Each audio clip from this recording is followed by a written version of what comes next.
Ayan guys, babalik lang ulit natin maggawa ng blade. Overtime na ako. Anong oras dito sa amin? Kakaliha na itong mga handle. Pinalabas talaga yung gurano niya. Ito curly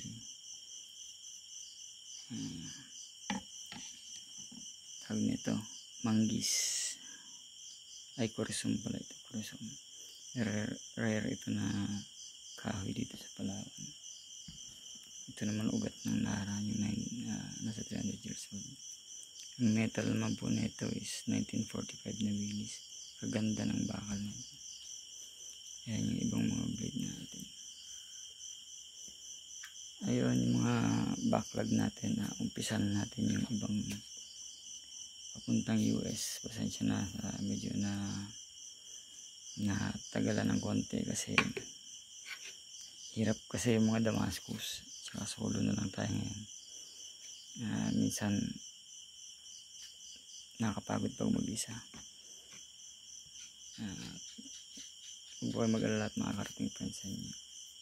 Kumbaga, hindi lang magandang gawin kapag hindi nasa puso yung tatrabahuin.